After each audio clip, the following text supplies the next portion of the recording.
today that we have Tatyana Bajenova with us, a long-standing cluster member who is presenting her research on European think tanks. Tatyana is a visiting EOI Max Weber Fellow, and she is working very much, has previously worked very much on the role of universities in public diplomacy and in knowledge creation, the centers of knowledge creation.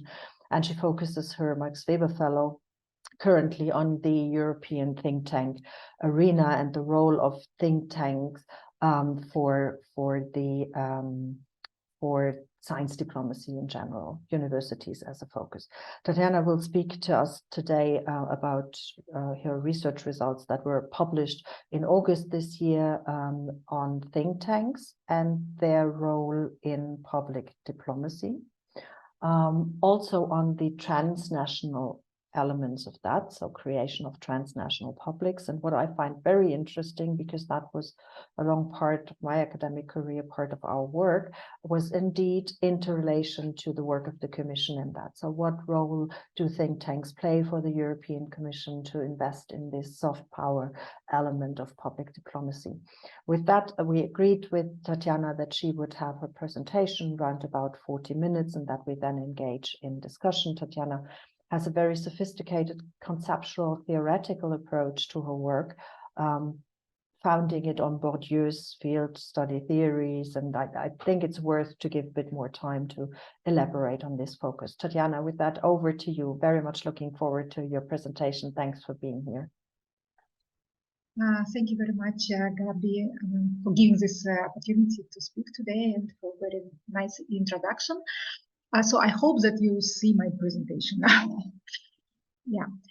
Yeah. So it's about the European think tanks and the European public diplomacy. Actually, it's based on my PhD project, which I did quite time ago. But actually, public diplomacy was not the main focus of my research. But then I did some additional research and actually understood that also think tanks play a specific role in this emerging field of external action of European Union. So,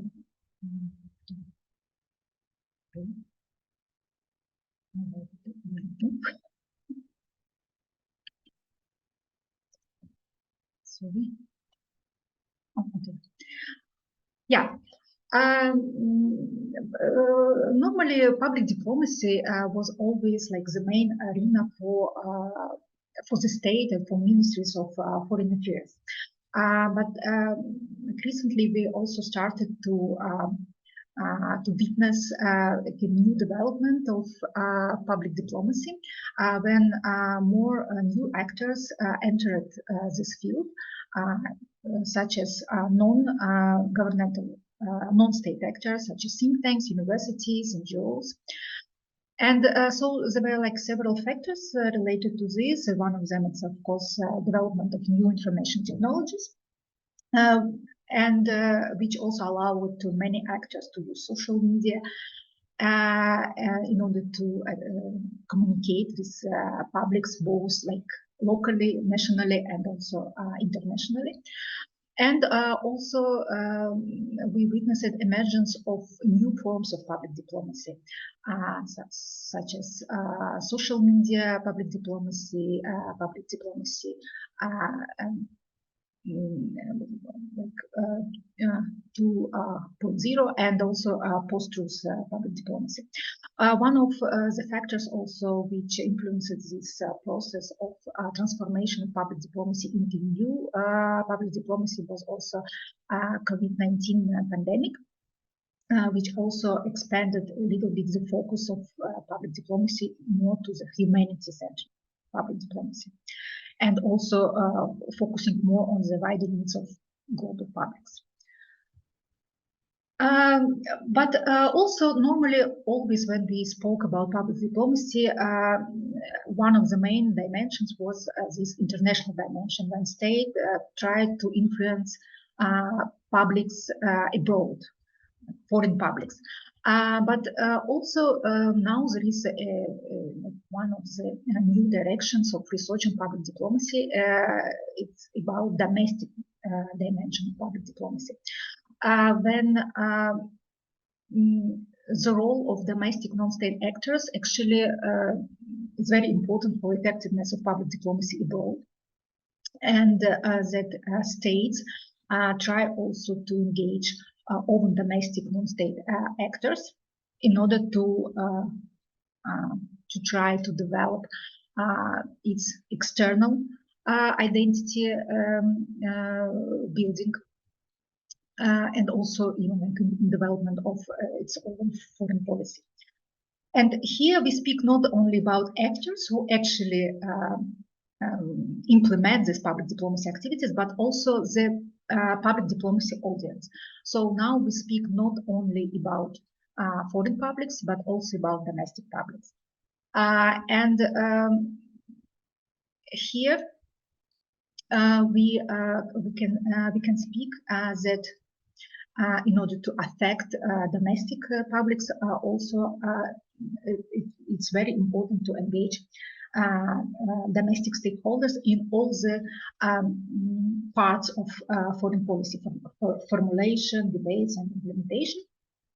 And more and more ministries of foreign affairs, like everywhere, understand that domestic public support is very important, even essential, not only for their internal legitimacy, but also international legitimacy. So now we will move to our main focus, European Union. So actually, in the European Union policy making, engagement with domestic civil society was seen as a remedy for the so-called democratic deficit. Also, it was related to the growing, increasing demands for transparency and accountability. And European Commission also wanted, because of this problem with democratic deficit, and also not always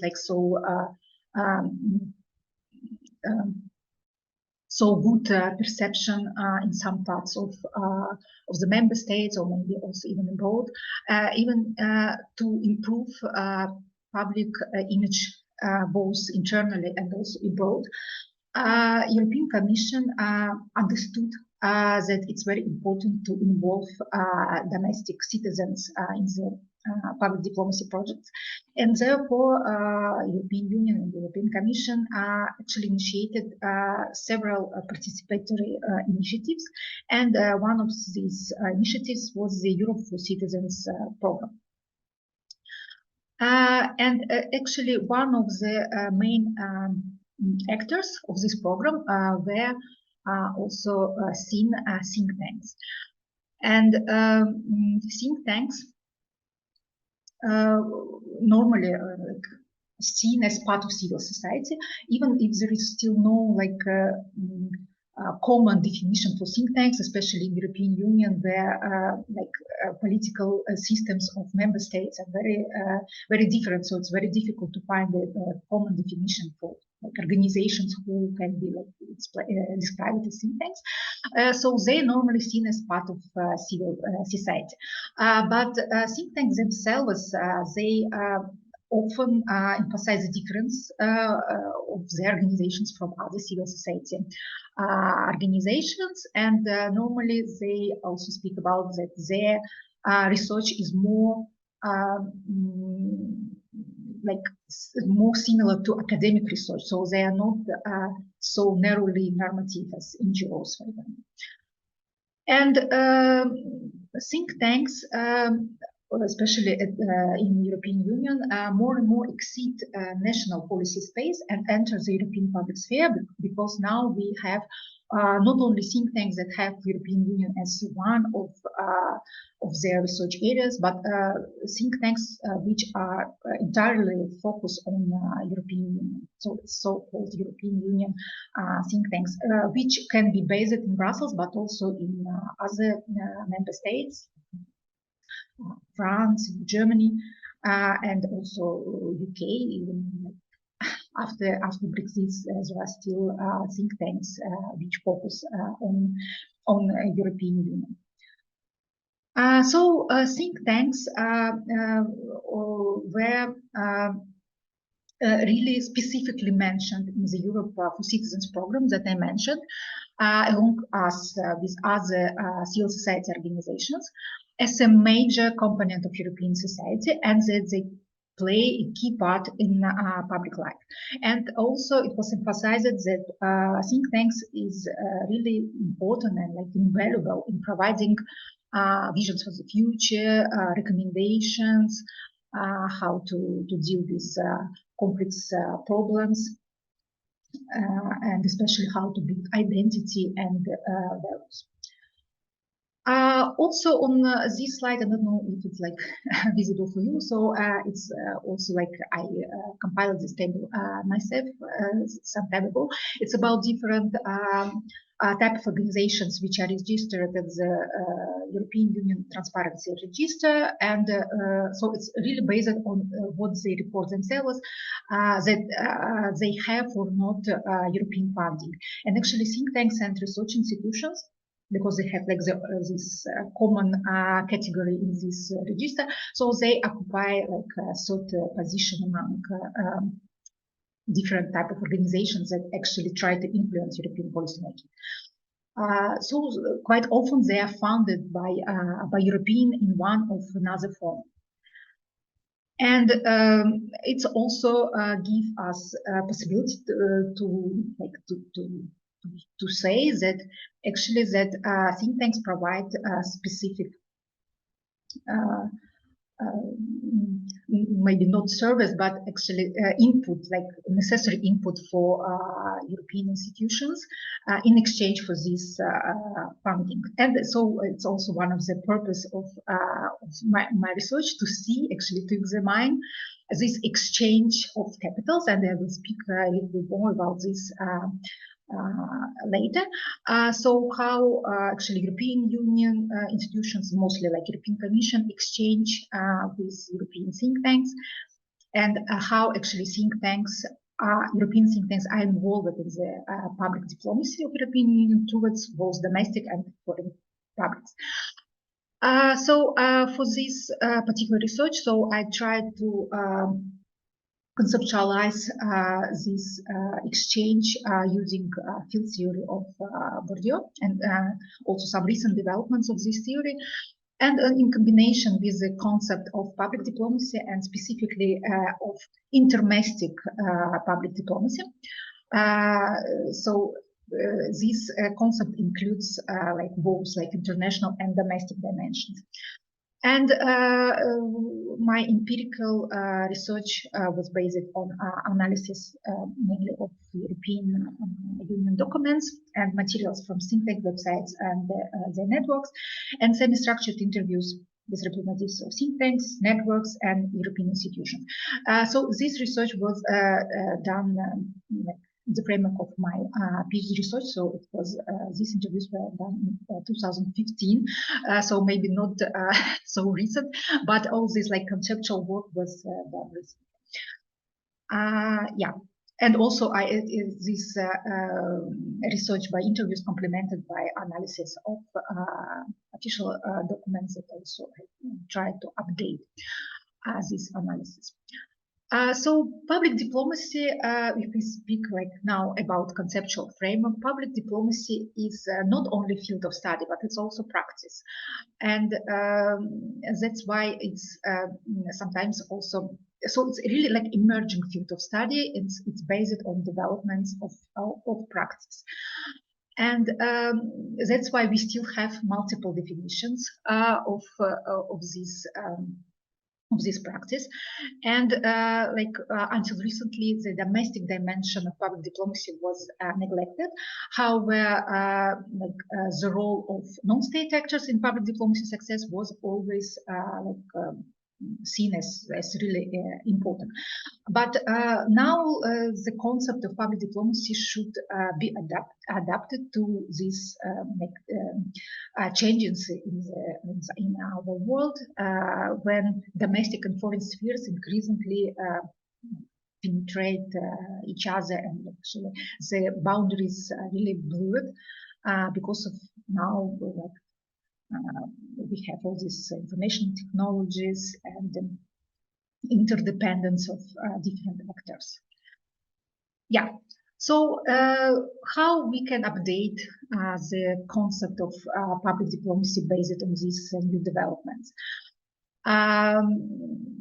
So if we will speak about public diplomacy not as like solely activity of the state, but when we also include domestic non-state actors in these broad public diplomacy initiatives, it will help us to update and also broaden notion of public diplomacy. So here we can speak that actually it will broaden not only the object but also the subject of this activity. So what I mean here, so object is like publics.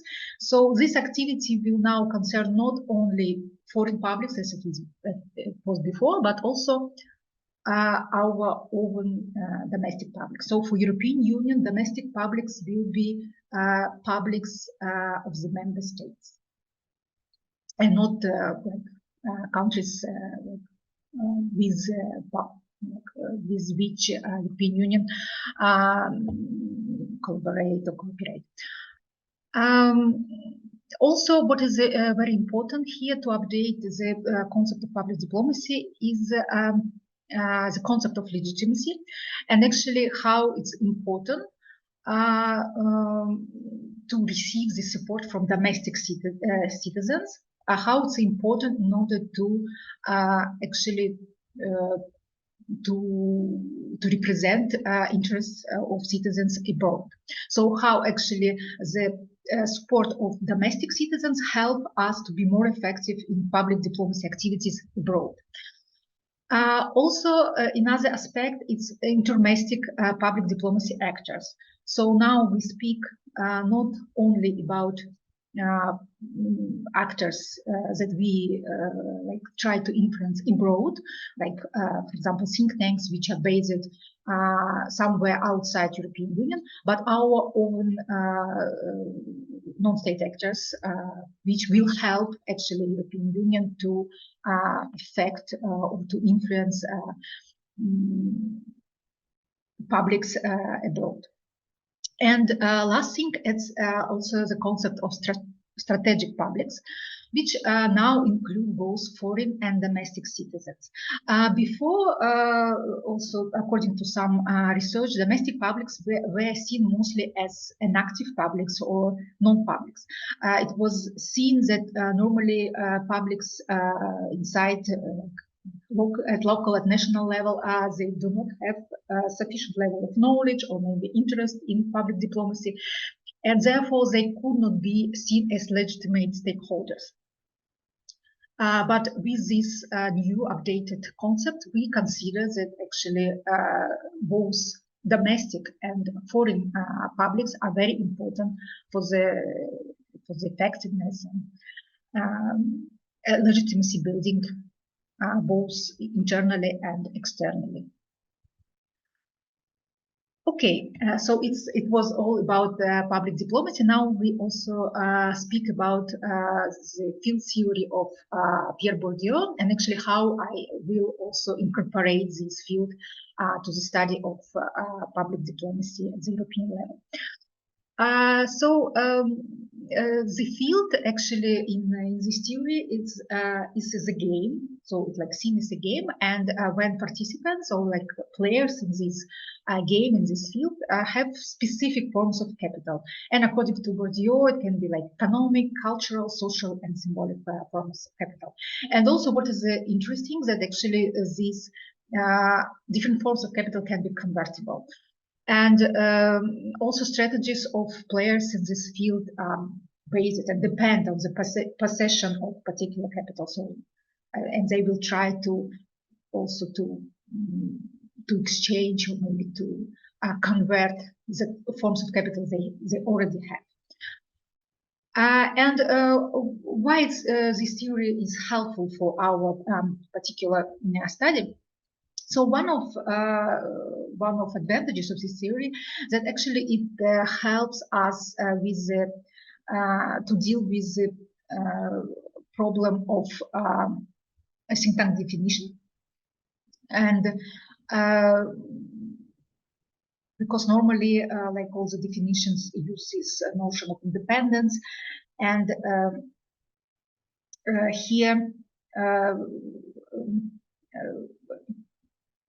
here actually we understand that independence as one of the think tank features is not very a helpful feature, because like in some countries there is no like clear boundaries. And also this field theory also help us like avoid like to use one definition, but it helps us to study European think tanks as empirical questions and try to conceptualize them as boundary organizations which collect various forms of capital. Yeah, so I think I need to be maybe to go a little bit more quickly because it's like too much theory, and I'm not sure that I will have time to like also to my results. But I will just tell that also that normally like Bourdieu-inspired works which were like analyzed think tanks dealt mainly with organizations embedded in one single country. So like at the national level, as for example, Medved's in his study of American think tanks. But like also some followers of Bourdieu also like shown that it's possible to transfer the field concept to a global or European level. And so also my study is also one of these works which transfers this field theory to European level. And so which forms of capital I will study? So actually in my conception, so I speak about that European institutions actually would like to receive political capital as which can be conceptualized as in form of political legitimacy, both in both foreign and domestic publics. And actually they exchange with European think tanks for economic capital. And here economic capital we see as European Union public funding in different forms. And so actually what can give think tanks actually also in exchange of this European funding, of this economic capital. So three main capitals that I will discuss is like academic capital. And here, academic capital we see as educational activities, and normally also educational activities are one of the instruments of public diplomacy, not only like European Union, but it's like a normal practice. And so here also we will see how European think tanks actually engage their academic capital in order to receive economic capital in the form of European funding. Another form of capital is publicity capital, and here it's more about how think tanks actually can be used in public diplomacy communication activities of the European Union, and how European think tanks actually can create sort of communication space, which also can be used by European institutions in order to influence both foreign and domestic publics. And also last capital is network capital, and here we speak about think tank networks and actually how also European institutions can mobilize this like social network capital of think tanks in order to receive this like multiplier effect when doing like or cooperating just with one like coordinator of a network. You can actually spread your influence over not only member states but also candidate states in case of enlargement, but also beyond. So yeah, it was all about theory. Now I will try to quickly speak about my results. So first about academic capital. So I identified like three forms how European think tanks actually can be involved in these educational activities and how it's related to public diplomacy. So of course, like most like educational activities is not like the most important activity of think tanks normally, so they are not universities, but they are more and more engaged in education activities. So their traditional form of involvement in this in education, so it's like providing executive training. So here there are some examples. For example, Egmont is like a Brussels-based think tank. They provide different trainings for governments, and also for officials of international organizations. But now more and more think tanks, and also like more of them are Brussels-based, like Bruegel and CEPS. They also try to connect academia with policy world. And one of the examples, like, is CEPS Academy. So it's organized by Brussels-based think tank CEPS. And actually, it's really about affecting mostly like domestic publics, because they speak about how they actually can train younger generation of Europeans and how they will be will shape like future of the European Union. But also some of think tanks also organize degree programs, and here there is example of Institute for European Politics in Berlin in Germany, and also with like a French Center for International Formation. So actually they organize two types of programs, and here we speak not about European Union, but more about countries of Central Asia and Caucasus. And so here they provide master program and PhD program, and both these programs are funded with some help of European Commission through Erasmus Plus program. Yeah, here is just an example of the motto of CEPS Academy. And so how we can actually summarize this, that of course this transnational trend in think tank practice, it's not only in European Union that think tanks are involved in educational activity.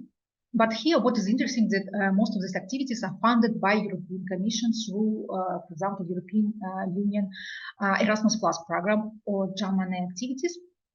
It's one of the it's an element of Erasmus Plus programs, and actually one of the mission of this program is to encourage dialogue between academic and policymakers, and also encourage active citizenship. And here we speak more about like domestic publics, but also also like promote the role of European Union in a globalized world. So here we speak more about the role at the international level. And of course, why think tanks were selected as a target for this funding, because like think tanks have this public image as bridge between research and policy, and normally they are not so like normative as NGOs and seen more like close to academic institutions, but also they have this image as very effective in global competition for exporting ideas, especially like it was about American think tanks, but most of European think tanks also try to follow this method, this trend. Okay, like next form of capital is publicity capital. And here also why actually for European Commission and other European institutions was so important also to engage with think tanks. It's also about legitimacy crisis and democratic deficit. So actually European institutions were really urged to raise transparency and increase participation of civil society, and also normally there is no like European Union was not like so popular as a topic in national news media. So European Commission was really how to say, it was really important for European Commission has some sort of information relay in order to inform both like domestic publics but also foreign publics. And actually also public diplomacy was one of strategic priorities of the European global strategy. And one of these priorities was also to actually to promote efforts in strategic communication both inside and outside European Union. And so one of these elements, how European Commission engaged think tanks in this activity, it was through European program, Europe for Citizens program. It's so here we can see like the budget for this program. It's also where like different different possibilities to be engaged in this, so through operating or action grants, and think tanks were one of the specific groups which were funded through this program. And for example, European Political Center, which is Brussels based think tank, so they are repeatedly receiving this grant. So for example, it was like 2050. No, it was 250,000, for example, in 2016. But actually, it's like they repeatedly receive this grant. And also, what is important that in award criteria for these grants, in order to receive grants under this project, it's really important to show that you can have this multiplier effect among wider audience. So it's really like the focus on dissemination, and also in one of my interviews with representatives of European Commission, they speak about that they really know about the capacity of think tanks to disseminate information. So they really know think tanks that think tanks can disseminate information to a wider audience. And also it's like result of like my interviews with think tanks, and also so what kind of social media they use, for example, but yeah, Twitter, but now yeah, it's like X network, also Facebook a little bit less in order to reach out like more younger people, and of course YouTube and SoundCloud. So sometimes they post just some elements of their events in order to also to condense complex publications in more digestible elements for general public. And what is also interesting that most of think tanks, for example, I studied think tanks in France, UK, Slovenia, in Brussels. So most of them like publish in English, of course. But for example, French think tanks, they try to publish both in English and French. And actually, the use of in English is really in order to have a bigger impact beyond national borders. And so if we like conclude about this possibility to use think tanks as outreach and dissemination tool, we can see that they actually they're really effective in media component. Because yeah, social media have like both social and media component. So in media they're very effective because they have different type of social media for specific target audience. So they're really effective in this. But they are less evident, like their success is really less evident in social component, because for them it's not so important to actively engage with the followers, and so their communication is not so interactive. And so why actually? Because as also we can understand from interviews and also from analysis of documents, that also it's not so important for European institutions either, because they use think tanks mostly as information relays. So they don't really need to have this like feedback. So that's why instead of being like interface between leads and citizens, so they play also as like Dan Stone also uses this term as like gatekeepers.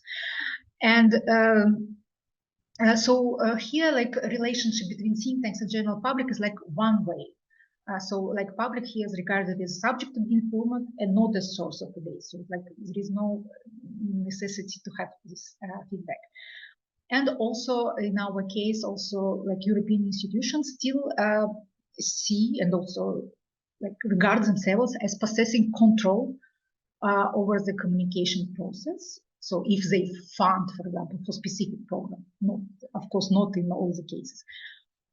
And the last form of capital, which is important in these public diplomacy activities, is network capital. And so here there are some examples of European think tank networks. So one of them TEPSA, there is also EPIN, UNESCO, and MEPRI, and so on. And actually, European institutions and European Commission in their documents always emphasize the very important role of European networks, not only of think tanks, but also in general of networks of NGOs and other organizations. And why it's important for European Commission to deal with these networks? Because one of the reasons is also that it can help to develop dialogue with civil society, because it's actually also easier to communicate just with networks and not with all these organizations at the bilateral level. And also another reason is also that these think tank networks, they should ensure their representativeness. Normally, in order to receive contracts of cooperation with European Commission, they really need to show that they are representative at the European level. That's why European think tanks networks try to attract at least one organization from all European member states. But here, the importance of networks, is related not only to European level, but also how think tank networks and also networks of other civil society organizations can help to build bridges to the applicant countries, like candidate countries, and to the world in general. So here, for example, quotation from one of the interviews, the European Commission, that the problem with relations with civil society organizations in Serbia, so one of the candidate countries, that when they hear it's more about civil society organizations in Serbia, when they work with us, they perceive this as an endorsement, but it's not the case in Brussels. So that's why it's really important for European Commission that these type of organizations in candidate countries, they are members of network organizations with the coordinator based in Brussels. And in this case, European Commission will communicate to this coordinator, and coordinator will explain the rules of the game to this organization. So it's really helps to communicate. And also, for example, in order to participate in the project supported by European Union, these civil society organizations in candidate countries, they actually should ensure that they have this cooperation with European Representative Network Organization. And actually that's why also many think tank networks can have some participants from candidate countries, or not maybe as full members, but at least as associate members. And another aspect of global dimension of public diplomacy here, it's also that these networks can help to strengthen voice of European Union in multilateral organizations. And also to build this bridge from the European levels to more global level. And here I can also provide an example of one of the network. It's more like a project which united 16 think tanks, and it was co-funded by the European Commission. So there were European think tanks, but also think tanks from the US. Some of them also have offices in Brussels. So here we also can see how European think tanks can also cooperate with think tanks from outside European Union through the networks, think tank networks. And also how we see that actually European Union supports this type of networks, it's also through funding. And so here, three examples. So one of them, TEPSA, and it states on its website that among its source of funding, so there are of course membership fees, but also one of the important sources of funding is Europe for Citizens grant that I already mentioned. but also some projects with European Commission and European Parliament. EPIN, it's also like one of the networks coordinated by SEPS, think tank based in Brussels, was partially funded also by a program of the European Commission. And the same is about MEP. It also was funded by the European Commission. So most here, like just some examples, but most of them have some or another form of cooperation with European institutions. And so if we conclude about think tank network capital, the problem here that even like the main objective of think tank networks to reduce the number of actors and be representative, but the problem that they are not always how this like inclusivity is not always like implemented in practice. And because sometimes this collectively owned social capital can be also used mostly by dominant network members or maybe their coordinators based in Brussels. And so some think tanks can be like only like marginal or even like excluded from the major decisions. And also the problem here is not only this internal exclusivity, but also external, like also like externally, because these networks also can be used as a representation of civil society as a whole. So also like European institutions can communicate only with these networks, which are also financially supported by grants of European Commission. And so they also exchange with these networks for their social capital because they have very large formally representative members. Okay, so now it's move to the conclusion. So I have different like levels of conclusions. Like the first, it's also about all this type of capital. So actually, we can say that there is exchange of political capital for these three forms of capital: academic, publicity, and social capital. And even if the public dimension is not always like the primary concern of European think tanks, like the funding of these different activities of European think tanks in their networks also shows us that actually think tanks are useful for public diplomacy towards transnational publics. And on a more like conceptual level, we can say that it's really this example shows these blurring boundaries between domestic and international dimensions of European public diplomacy. Because European think tanks, which operate at different levels, so they operate at national level, at European, and also sometimes at global levels, they can be seen not only as interdomestic, so which have like both international and domestic elements, but as transnational public actors, because their audience includes like both foreign and domestic citizens, but even domestic, they are not like it's not like homogeneous publics, because like European think tanks should address publics in different member states, so not only citizens of a particular country. Also, tools that used by European think tanks here are highly transnational. So it's mostly social media networks. And that's why this domestic international differentiation, which is normally used in state-centric approaches, not relevant for such transnational actors here as European Union and European think tanks.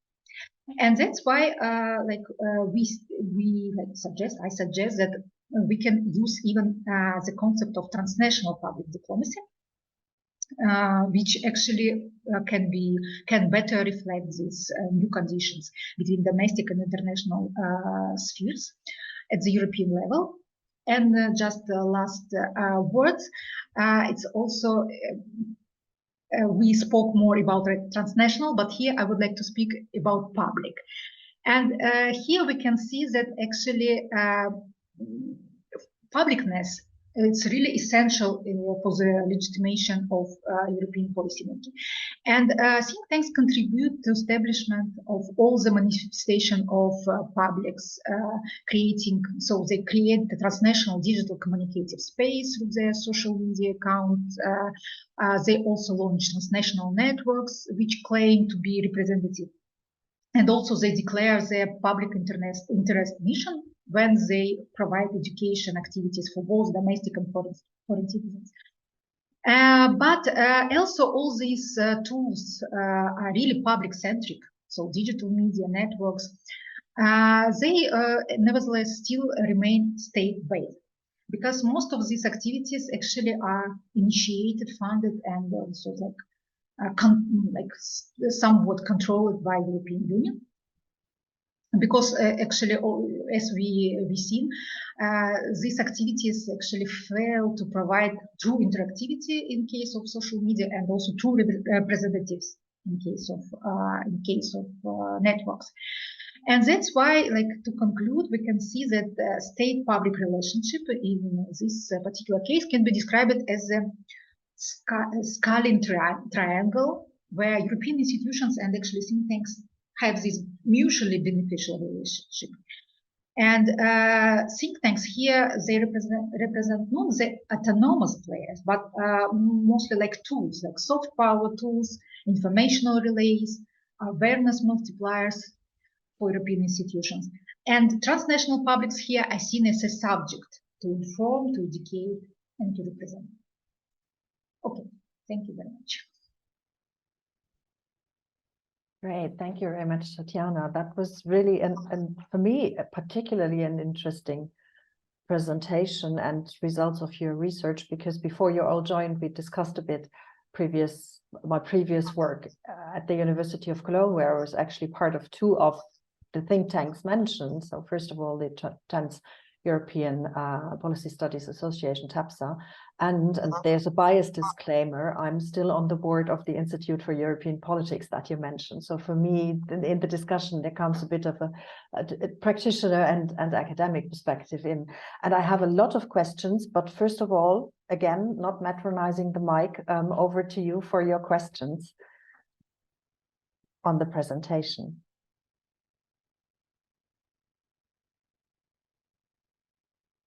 Constanza, please, and then Anna. Thank you very much for the presentation. It's really a fascinating subject, really fascinating. I think especially for most of us, because many of us are within think tanks and bridging between the two. I have two very short questions, actually. They are only tangentially related to your research. So, I mean, if you don't want to answer them, it's fine. Issue of legitimacy. To what extent is there a zero-sum game in between think tanks and academia? Meaning, does academia feel threatened by think tanks or not? What is the kind of relations you have seen so far? Because one can think, okay, think tanks are more probably leverageable by the Commission to focus their activity on something that is of interest of the Commission, whereas academia is more independent, but I'm not so sure that this is still the case. So what is the competition? And the second very sub question is really marginal, but you started with the fact, stating that public diplomacy once was the fact of ministries for foreign affairs. And yes, I think that ministries for foreign affairs are have lost so much power into every sort of diplomacy in favor of prime minister offices. I was wondering whether you had specific interviews to kind of assess the loss of power and legitimacy of those kind of actors of public diplomacy. Thank you. Great, thanks a lot. Tatyana, would it be okay for you if we collect all and then you reply? I think that would be good because... Okay, we can call. Yeah, super, super. Over to you, Anna.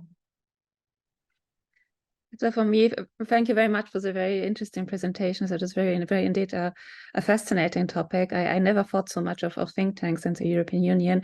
I will have actually three smaller questions to you. The first would be when, in terms of the democratic deficit in the European Union institution, when was it that think tanks were considered as something indeed important and started to be enrolled or entrusted with this kind of public diplomacy dissemination to domestic publics or transnational publics? So when did that happen? Could you say something about that?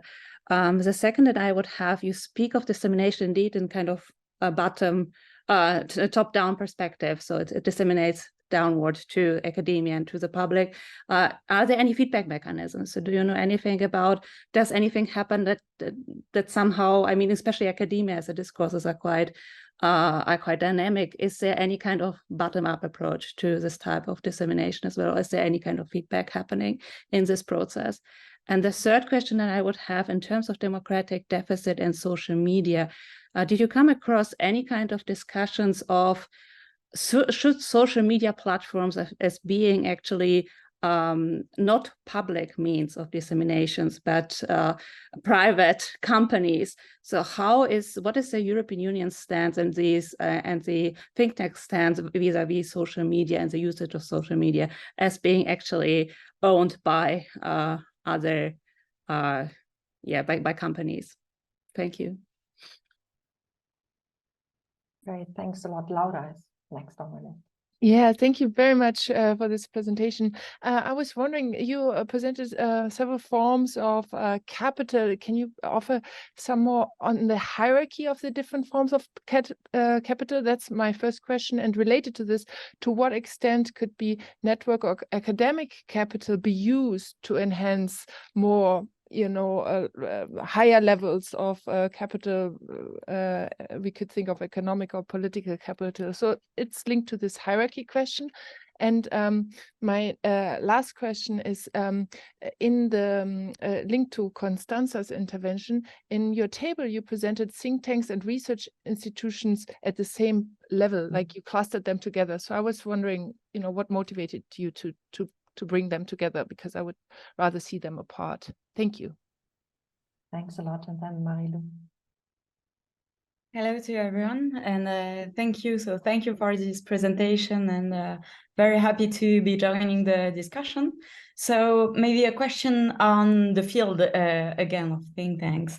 And so you've talked about the distribution of different capitals, and I was wondering, did you do a sort of prosopography? Because in the end, you didn't tell us that much on the actors populating the think tanks, and there are specific profiles, for instance. So I was thinking, did you do like a sort of research on the CVs, biographical notes, as we can do when we use field theory? And so what would be the structure of the authority within this field between the actors?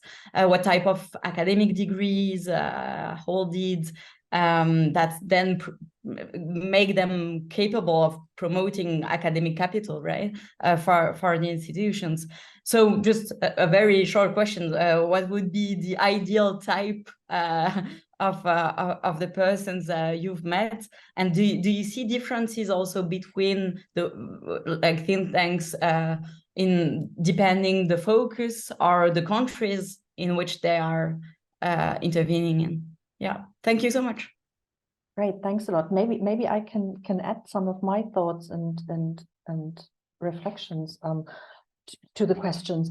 In how far, Tatyana, did you see that this was a purposeful institutional engineering approach of the Commission? Because it seems that with this type of, and that was mentioned a lot, intellectual actors on the ground, once the funding is off their hands, apart from the next funding phase, so the returns, there's not much control of how think tanks research and how the results are disseminated. So this is a very implicit type of financing, hoping for or assuming that it would be pro-European.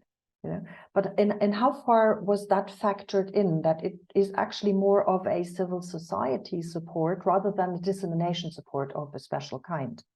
And in that sense, I also have a question that links to what Costanza and what Laura mentioned there. So this scientific, so the 1 foot of think tanks in the research component, the academic capital. We've seen in recent years that eligibility criteria, for instance, to Horizon programs shrank. So some think tanks are not eligible to apply as PIs or just in a supportive function, and that there seems to be an awareness of competition in research funding in between academic institutions, universities, academic researchers, and think tanks. This, in a way, is a bit understandable because the one get public funding, the others potentially not. One depend more on project money, the others potentially not. But what that means is that I, in principle, divide dissemination from generation of results. So in principle, I shrink the opportunity of think tanks to contribute to the academic profile of the field. And what does that mean for the think tanks community academic capital, as they are now in a way cut off funding, which is an interesting element for me over the past, let's say, 5 years. Also with the Horizon program, the focus on overheads, for example, that you can't factor in overheads, which is a huge problem for think tanks, obviously, right?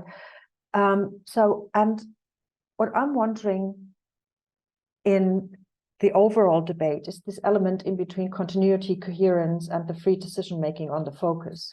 So we've seen, and you integrated a lot of these classical big tanker think tanks that were there ever since the 70s, 80s, but we have a lot of mushrooming of think tanks that are more linked to social causes in the meantime. So are those that are visible in the transnational arenas still these big ones that very much, you had the 5th framework program in, that benefited from the 6th framework program specifically because the 6th framework program had an interesting funding line that was specifically targeting network building. So we back at the time ran a project with 51 academic actors and think tanks, Central and Eastern Europe, integration with Western European institutes. So that was a huge effort of the 6th framework program to increase network building. And you still see present day, those that were engaged in the projects back then, there were 3 of these big network projects, are the actors that are visible and that still gain funding. So has there been a login? Where is the room for these new actors that are more engaged in advocacy as think tanks in the European arena? That would be very, very interesting. But that's very a technicality. Have you looked into, when you looked into the funding, what project-based funding is as a share of the overall funding and the institutional funding from the EU budget, from the multi-annual framework? Because these are 2 differences. And the latter one, so the funding from the EU budget, only benefit very small number of think tanks in the European arena. But thank you very much. It actually really mirrors a lot of my experience over the past years. And thank you for your A, presentation, and B, replies now to the questions. Okay, thank you very much for all these questions. So I will try to answer in the order. Yeah, so first question was about, if I'm not mistaken, it's about also competition between academia and think tanks. And actually, it was not really like a focus of this particular paper, but it was the focus of another paper. So I can answer this question because yeah, my focus of my research were mostly think tanks, but actually also when they position themselves, they always try to somewhat compare themselves to universities, but normally they always try to to defend themselves and show how they're different in a positive way from universities. That normally they are not like so long in reacting, so they have projects which are very how to say, maybe like 2-3 months. It's not like that universities have like several years so they more like so they can react fastly, and also that they have specific language, so they understand like the policy relevant language. And actually also the same was reflected in my interviews with representatives of European institutions. So for them, there is no really like competition between university think tanks, because they really rely on them for different purposes.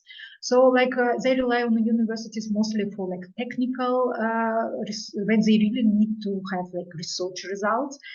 And more like fundamental research, but think tanks more when they have a more quick policy recommendation. So for them, they don't really have this how to say, so they really like divide the functions of this type of, even if like think tanks and universities sometimes can also be in competition for funding, yes, but sometimes they actually collaborate, because also these networks that I mentioned, for example, EPIN, they also can have as their members as university research centers, because in some countries as Slovenia, they don't really have a real think tank, so they also can have university centers, so they also collaborate, and also to apply for some to participate in European funding programs. Sometimes they really need to have this capacity, like research capacity, and also depending on the country, sometimes in some countries think tanks can be maybe 2-3 people, so they don't really have research capacity, and they collaborate with university like researchers, with academics. It can be like on a contract basis, so they will actually conduct the research for think tanks. So here it's also like more. So we can speak more about complementarities than really competition, at least at the moment. So maybe it will change. About the loss of power of Ministry of Foreign Affairs, actually it was not really my focus, because I mostly like focused on think tanks and also European institutions. So because my research was about like transnational field of think tanks, and not really about like the relations between think tanks and particular ministries of foreign affairs in member states. But it's an interesting question, so maybe I can also think about like in my future research. And yeah, about social media platforms and also and so on. Actually, it's also what part of when I asked about publicity capital and how think tanks use social media. And also about that sometimes there are also like so-called like individual think tankers or something like policy wonks, who without like organizational identity, without organizational support, can also provide some sort of advice. And also it was a question, so is it if they actually using this social media can really like compete with like traditional think tanks? And like the question, yeah, the answer was that normally it's really in order to engage and also to have like some trust to think tanks for European institutions. It's really necessary to be like in some contact. They normally, especially in Brussels, it's like really small world, because you know people, yeah, so you can go to events. So even it's really difficult like to follow. How to say, like to build reputation only based on a social media presence. So you really need to have these personal contacts, and also like events, and also maybe invitations to, if it's like parliament, like invitation to hearings, and also you send publications. So personal relations are very important. And about hierarchy of capitals. So actually there is not. There is no like so like clear-cut hierarchy, but we can say it also it's like according to the classical field theory, like the social capital is very very important because actually it multiply all the capitals that that you already possess. And so from this point of view, we can say that maybe if you have but normally also you have a very good social capital if you already possess all other forms, because people would, for example, we can take an example of SEPS, of Brussels-based think tank. It has very like a big social capital and they coordinator of different networks, but because also they already have like financial capital, like a reputation, political capital, they have like, links with European institutions and so on. And so it also allows them to attract like other organizations to be part of their networks. So it's really like how to say, like two-side process. Yeah. So you can have more other forms of capital if you have already social capital, but also you cannot have social capital just like from nowhere. So you need to have also, of course, academic capital, because SEPS, it's one of the think tanks that has really huge intellectual capacity, because they have their own like research staff. It's not always like the case for other things. So I think that like is their in-house capacity something like 70 people. For think tanks, that's a lot. So of course it's not like a university, but it's for think tanks it's very very important.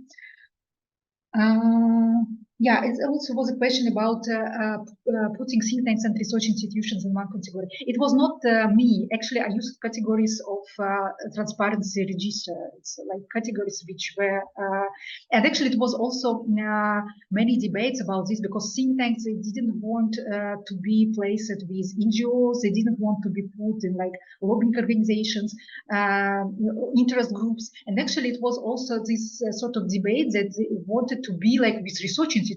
And here it's also like the question of their identity, because they didn't want to be seen as interest groups. Yeah. About also individual think tanks. Yeah, I had some think tanks. I had some information about also CVs, and also in some other papers I had also some discussion about these boundary spanners. It's also interesting because my research, I use like field theory in more like organizational perspective. So for me, like members of the field, it's not people but organizations. It's the whole story why I decided this.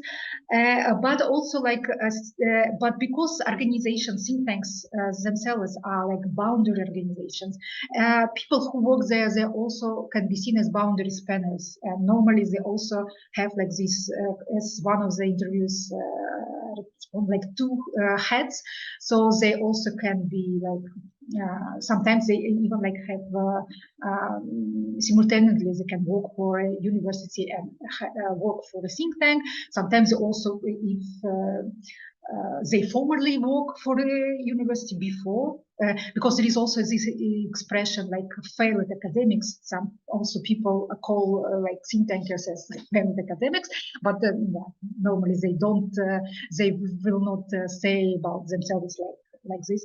And yeah, so they have this like mixed background, and also in other things that it's interesting, it's about education, because for some difference in other countries, in different countries, for example, for UK, like PhD is not very important. So there can be also even like research director who can have only like first degree, like bachelor degree, and it's okay.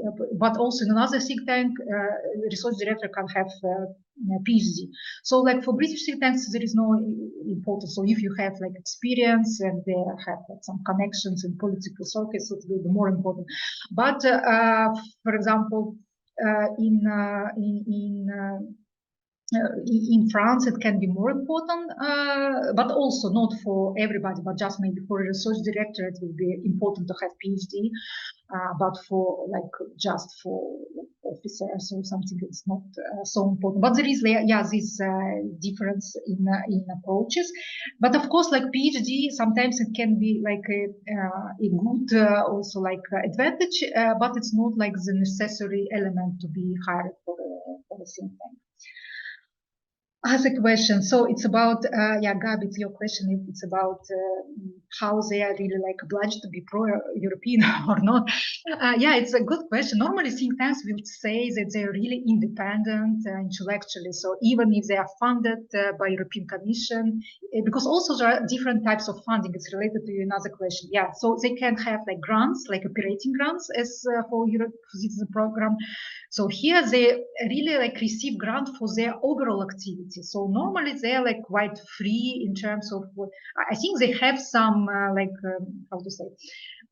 some maybe direction which they should follow, because they should have some activities which will promote actually European Union, because if Europe for citizens, they have some specific like strengths when you need to, so you need to have some activities which will promote European citizens and so on. But then of course like specific results nobody will like control what you like have. But there are also another like project funding that when they are really funded for specific purpose, and also there is also like another funding which is like commissioned research. And normally think tanks also speak that they don't really want to do like commissioned research, and they think that these operating grants are more, they give them more leeway to be more independent.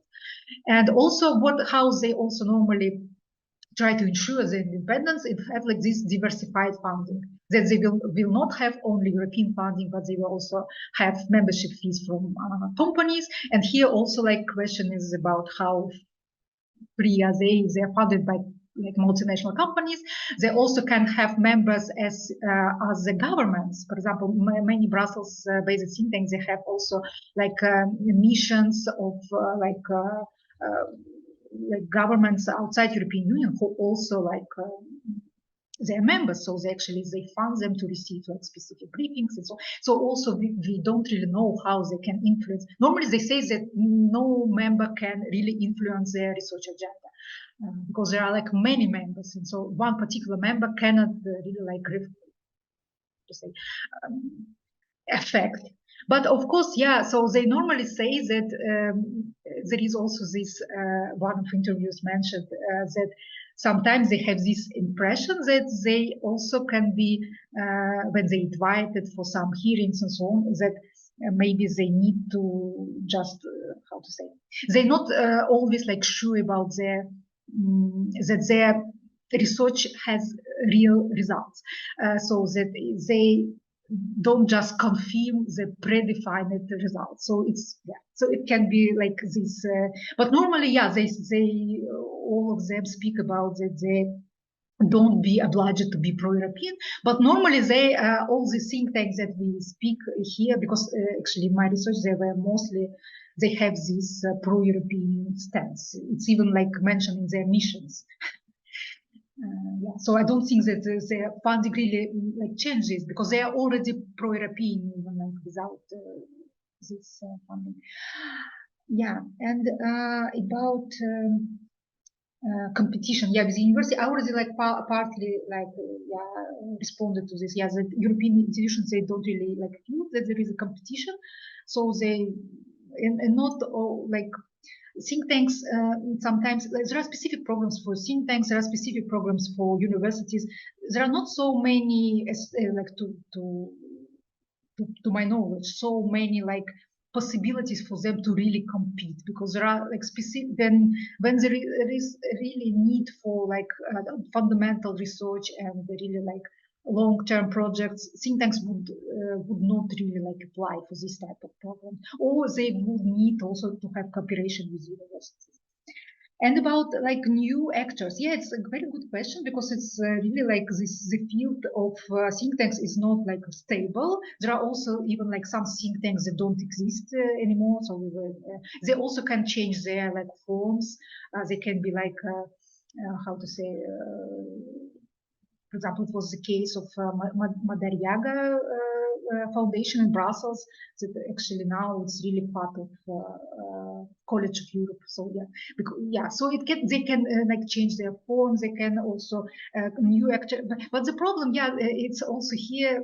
It's when we speak like about reputation, that it's very difficult to build this reputation for think tanks, and so for new ones, there are there is also like so-called monopoly of expertise, because there are already like all these think tanks that have some sort of influence, some sort of reputation, that it's not so easy like to enter this. There are some like barriers, because also when I asked some representatives of European institution, so do they rely on rankings, because also there are like think tank rankings, do they rely on them when they like choose with whom cooperate?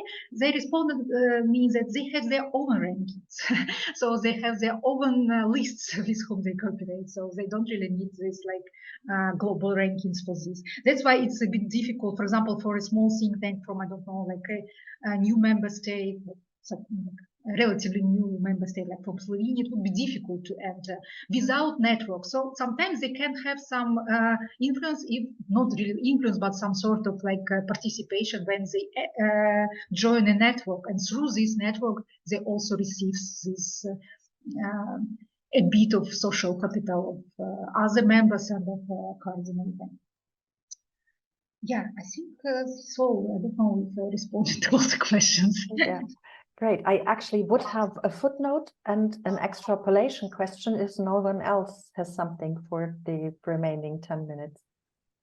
So a tiny footnote on freedom of research. And here's a thesis that I put in the room for us to chew on, maybe over the academic year. I'm wondering how much freedom of research there is at all in a landscape that is so heavily dependent on European Commission funding that predefines the different calls very neatly, very narrowly. You know, we have freedom to choose within what the Commission says it funds, and that then becomes the new wave of research that is undertaken at the European continent. I have my doubts that there is such thing as freedom of third-party funded research in Europe, because we cannot choose the topics that we want to work on. In the very rare cases we can, but that's just a footnote. And the question where I would love to tap into your expertise and your research that you've done to extrapolate a bit and give your gut feeling and assessment, educated guess rather, on the future. We do see two trends on the agency of think tankers and academics that seem to bring the two groups closer together into one pool. And the trend is, on the one hand, think tanks are more and more, as you said, engaged in research. SAPS is an example because that's a research and money-making machine in Commission funding as well. But more and more think tanks co-apply in research consortia on the horizon. So they become partners and actors in academic research. On the other hand, you have more and more academics who become engaged academics, be it through science policy interaction, be it through greater visibility of expertise in the public sphere. So it seems that they come more and more together in what publicity, the publicity dimension and the academic capital means. What would your guess be this has an effect on the overall distinction between the two groups and for the overall development of knowledge production for the European sphere, European public sphere? Will we have to deal with the same type of knowledge, just expressed by different actors? Will it have an impact on the credibility and function of think tanks? What is your educated guess there? Thanks a lot. Yeah, thank you, Gabi. Yeah, actually, I already also addressed this question in my another paper. It was actually about the relationship between think tanks and academia and universities. And actually, it was also about this, like how think tanks really like move to like academia more and more, like providing education trainings, education activities, and also to engage it in research projects, and also for universities, trying also to do some publicity, also because now university staff also like need to be active on social media, and also like to provide some sort of like evidence of impact Because normally, before it was like clear-cut difference between think tanks and universities, that think tanks should have like policy-relevant research, but for academia there was no such objective, to be policy. It should be like a contribution to the knowledge, but now it should be also like have this policy-relevant. I think also in British universities they really have this like ref assessment. There is a specific criteria about impact, that you should have impact. But the problem here, and also it was part of that vignette that I also said, the problem that for think tanks that they don't really like so much change, because for them it was always very important to be policy relevant, so they continue to be policy relevant. So even if they provide trainings, it's not for this for the sake of trainings, because it's also, as I showed, it's also has some like policy relevant objective. So they engage with like young people in European Union in order to also to promote this active European citizenship, or they engage with people like foreign publics abroad in order also to like promote European Union abroad. So it's really like in line with their mission to be policy relevant. So they don't lose anything. But the problem with universities that when they change on the like towards this think tank model, they really change, because it's also about this movement like from long-term funding to more like project funding.